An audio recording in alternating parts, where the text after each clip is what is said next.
అసలు రాష్ట్రానికి క్యాపిటలే ఉండదు, అసలు ఏదీ ఉండదు. నేను చంద్రబాబు నాయుడు గారికి చెప్తా ఉన్నా, సరే మేము ప్రాక్టికల్ గా చేసిన ఆలోచన మీకు నచ్చలా, ఓకే ఫైన్. మేము చాలా ప్రాక్టికల్ గా ప్రజల బాగోగుల కోసం, రాష్ట్రానికి మంచి కోసం మేము చేసిన ఆలోచనలు మీకు నచ్చలా. పోనీ మేము ప్లాన్ బి ఇచ్చినాం, మేము చేసిన ప్లాన్ ఏ మీకు నచ్చలా, పోనీ ప్లాన్ బి మేము మీకు ఇచ్చాం కదా, ప్లాన్ బి కింద మేము చెప్పిన ప్లాన్ గురించి ఆలోచించారా? అది లేదు. కొద్ది నెలల కిందట నేను చెప్పిన మచిలీపట్నం టు విజయవాడ 70 కిలోమీటర్లు, విజయవాడ టు గుంటూరు మరో 40 కిలోమీటర్లు. ఈరోజు చెన్నై అనేది పోర్ట్ సిటీ, బాంబే అనేది ఈ రోజు పోర్ట్ సిటీ. ప్లాన్ బి కింద మేము చెప్పినాం మచిలీపట్నం టు విజయవాడ 70 కిలోమీటర్లు, విజయవాడ టు గుంటూరు మరో 40 కిలోమీటర్లు. మొత్తం ఈ 110 కిలోమీటర్లు నేషనల్ హైవే రోడ్డు ఉంది. ఈ నేషనల్ హైవేకు కాస్త అటు ఇటుగా ఈ మొత్తం క్యాపిటల్ ఏరియా కింద డిక్లేర్ చేయండి. మచిలీపట్నం నుంచి ఎంఏ తీసుకోండి, విజయవాడ నుంచి విఐ తీసుకోండి, గుంటూరు నుంచి జియుఎన్ తీసుకోండి, మావి గన్ అని పేరు పెట్టండి. మచిలీపట్నం, విజయవాడ, గుంటూరు, మా వి గన్. సరే గన్ అంటే బాగుండదు నీకు, అది జగన్ అనేది గుర్తుకొస్తుంది లేననుకుంటే సరే వేరే పేరు పెట్టండి. మచిలీపట్నం నుంచి ఎంఏ తీసుకోండి, విజయవాడ నుంచి విఐ తీసుకోండి, గుంటూరు నుంచి జియుఎన్ తీసుకోండి, మావి గన్ అని పెట్టండి. ప్రమాణమైన 110 కిలోమీటర్లు క్యాపిటల్ ఏరియాని డిక్లేర్ చేయండి, కారిడార్ కింద క్యాపిటల్ ఏరియాని. కనీసము ప్లాన్ బి అన్న కనీసం పిక్చర్లోకి వస్తే అట్లీస్ట్ నువ్వు పెట్టే 2 లక్షల కోట్ల రూపాయలు ఈ రాజధాని ప్రాంతంలో, అది అయ్యేది కాదు సచ్చేది కాదు.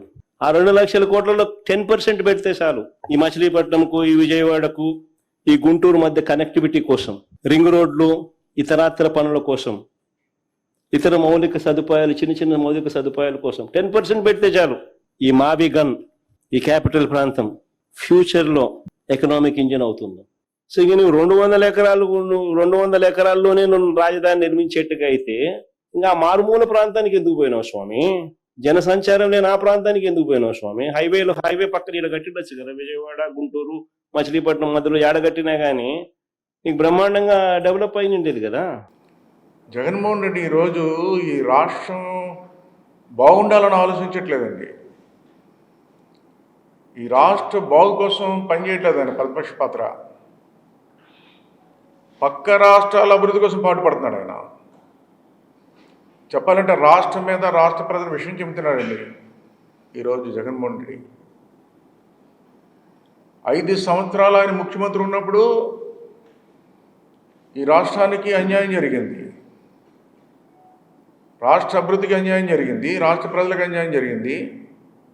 ఆయన 5 సంవత్సరాలు పరిపాలన చేసింది. ఎలక్షన్ వచ్చిన తర్వాత ఈరోజు కూటమి ప్రభుత్వం రావాలి, చంద్రబాబు ముఖ్యమంత్రి కావాలని ఈరోజు ముఖ్యమంత్రి అవకాశం ఇచ్చారు. అవకాశం ఇచ్చి పరిపాలన చేసుకుంటూ వెళ్తున్న తరుణంలో ఈరోజు రాజధాని గురించి ఈ రోజున పార్లమెంట్లో వాళ్ళందరూ ఆమోదం తెలియపరిచి ముద్రేస్తున్న సమయంలో ఈరోజు ప్రెస్ మీట్ పెట్టి ఏం మాట్లాడుతున్నారు చూడండి. ఇక పేరు పెట్టాడండి రాజధానికి. రాజధాని ప్రాంతంగా మచిలీపట్నం, విజయవాడ, గుంటూరు మధ్యలో పెట్టాలంటున్నాడు. మళ్ళీ ఆ వచ్చేలా చూడండి అంటున్నాడు, సలహా ఇస్తున్నాడు ఆయన. మచిలీపట్నం, విజయవాడ, గుంటూరు పరిధిలో మధ్యలో పెడతానండి, పోర్ట్ సిటీ అవుతుందండి. పోర్ట్ సిటీ ఏంటండి, ఏం మాట్లాడుతున్నారా అసలు? ఏం అర్థం ఉందండి? అలాగే మాయ మాటలు చెప్పి అభివృద్ధి జరుగుతున్న టైంలో నువ్వు మాయ మాటలు చెప్పి అధికారంలోకి వచ్చి 5 సంవత్సరాలు వచ్చి అమరావతి కాదు రాజధాని చెప్పి 3 రాజధానులు చెప్పా నువ్వే.